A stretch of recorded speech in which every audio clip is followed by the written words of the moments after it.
Well, hello all. I need to do a quick video to set the record straight.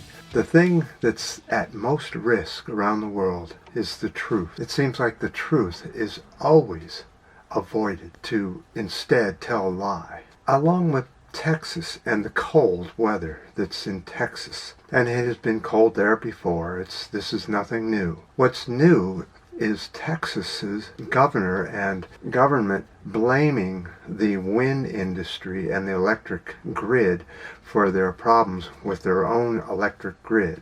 The wind and solar together combine 10% of the power that's delivered to Texas. Now, Texas is a strange one. They have their own power grid, and they don't allow anybody else's out-of-state power grid to come into Texas. So they're on their own. Now, why is that? Let's go to the board and see what the truth about Texas is. They're not going to like it.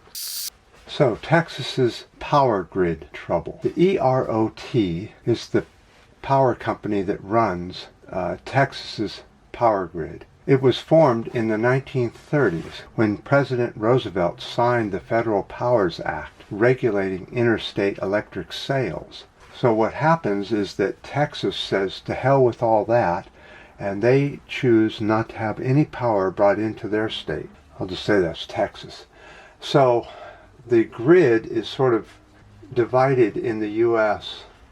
into three parts: the West Coast, the East Coast, and Texas. Texas, when in the 1930s, when they put their power grid together, they decided not to regulate. So the problem is that the wire, the gauge, is something like 16 instead of 12 for homes, which should be 12 or even 10 gauge, like it is here in California. But they went with real cheap wire, really cheap transformers, and the switching, their switches in the main power plants, and they have all this wire and everything going on, and power and all that. Their switching from one area to another area is subpar. They didn't go through regulations, so they put in cheap shit switches, and it has never been upgraded since the 1930s.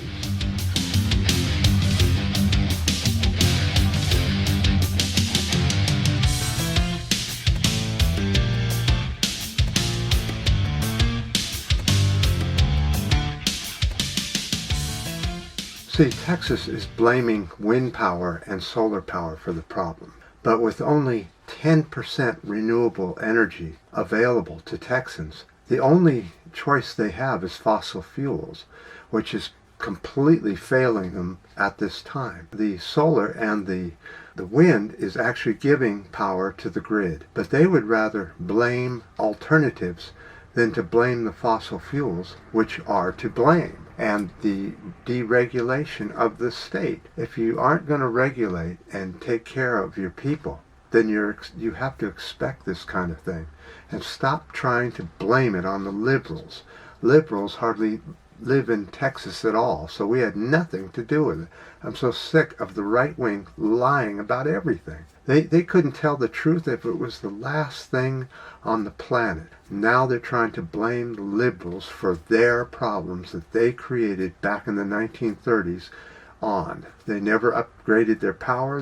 They fought the renewables, and now they're soaking in their bathwater. You know something? It's hard to feel sorry for liars and cheats and deregulators, because they deserve what they get.